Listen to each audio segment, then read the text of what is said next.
Would it be weird if one of the only reasons for making this video was the fact that I like how the word Cork sounds, everyone? Because I gotta be honest, that is legitimately why I'm sitting here today.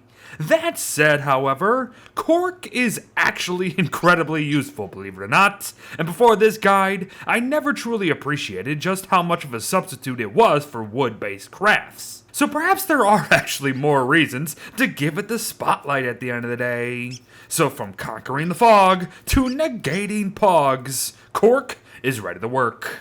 But first, we gotta find it, right? Thankfully, though, the bloody resource has its own dang tree that drops it, and said trees can be found all around the wild plains biomes here.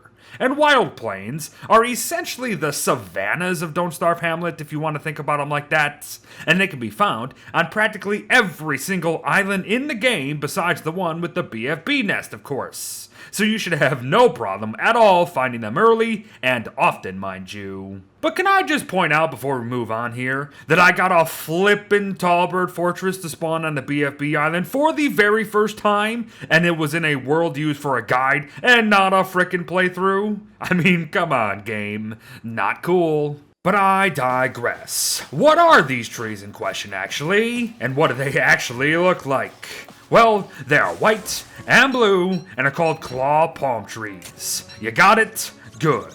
Now, like most trees, claw palms have 3 to 4 growth stages to them, with their highest stage looking all buffed up and dropping 3 cork each felling, with all the rest being smaller, skinnier, and of course less efficient with their cork drops at the end of the day. It's nothing too groundbreaking, so don't overthink them. Be mindful though, claw palm trees actually do have some cheeky mechanics to them.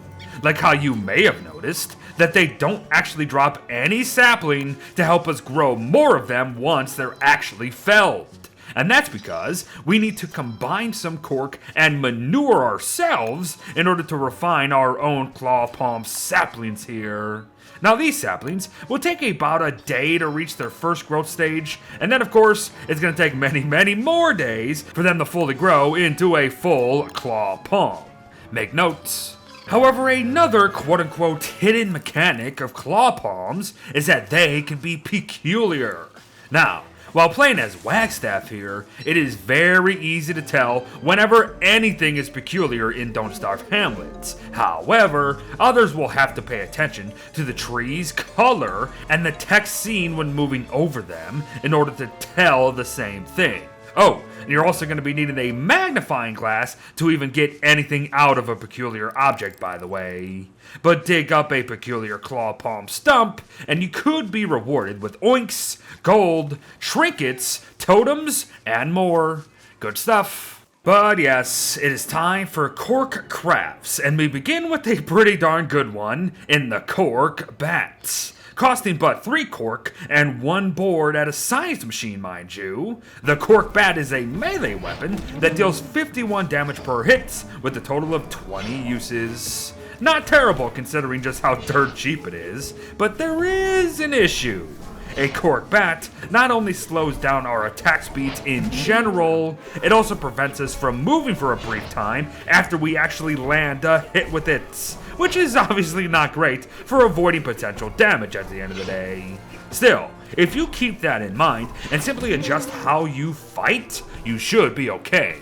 But from an alternative to making ham bats to an alternative to chests, cork here also goes into its very own cork barrels. Costing but 2 cork and 1 rope, a cork barrel is a storage container with only 4 slots. And I get how that sounds, but hear me out, folks.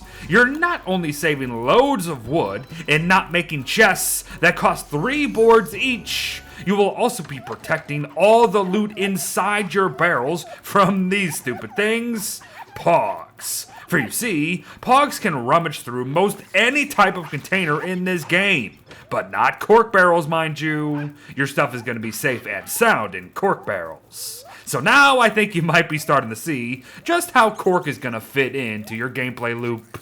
And honestly, how could you not, when it's also needed for some of the most important crafts in all of Don't Starve Hamlet itself, like the pith hats. 6 cork, 3 vines, and 1 cloth for the ability to navigate the fog of humid season without any slowdown, all the while also providing wetness resistance to boots. Oh yeah, sign me up. Cork for the win. Well, in most cases that is. For you see, while Cork falls a bit short, I wouldn't blame it over just a lack of imagination for some of what it goes into, if you know what I mean. If you don't, I'm talking about the Thunder Hat here. Because while it looks fantastic, it won't actually do much for us that actually matters, unfortunately.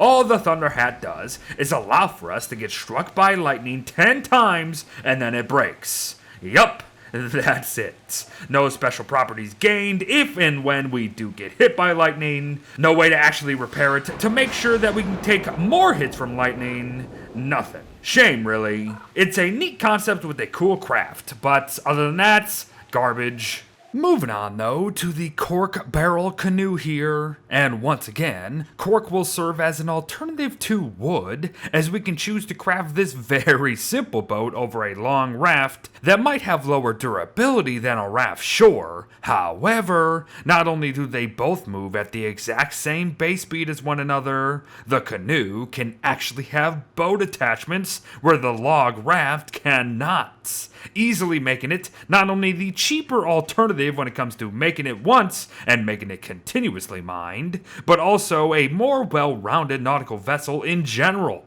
Plus, cork bowl canoes can also be retrieved from the water, and both it and whatever attachments were on it can be transported elsewhere for your convenience. Very nice. However, our final 2 crafts of the day should be very familiar to anyone who watched our previous 2 Hamlet videos, and we will begin with the cork candle hat here. 4 cork and 2 iron for a torch alternative that will free your hand slot, mind you, offer 2 minutes of light, somehow be resistant to rain at the end of the day, even provide some wetness resistance to us, and will not actually disappear upon losing all of its durability. And to add to that fact, it can also be refueled with more cork. Man, cork leads the bloody substitutes to everything, doesn't it? Weapons, storage, environmental protection, ocean navigation, and now light. What's next?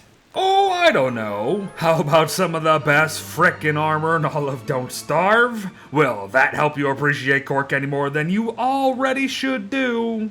I hope so, because I don't know how anybody can turn down an easy-to-make head armor that might slow you down by 20% overall, sure. However, you'll still be benefiting from 1,200 durability and an 80% reduction to any damage taken on top of that. I mean, come on now. Cork is just laughing in our faces. But one last note here. As cork truly is the alternative to all things wood, just know that it and logs itself will both repair wood walls by the same level at the end of the day. Cork is greater than wood. There, I said it. And there you have everyone. A guide that, honest to God, started out as a joke on just some random resource in Don't Starve Hamlet here, that actually turned into a full-blown appreciation showcase towards that very same alternative to a random resource in a video game that ultimately doesn't matter. But seriously, cork is where it's at. Thanks for watching, Corks. Well wishes to Cork, and I'll see ya in the next Cork. Bye-bye.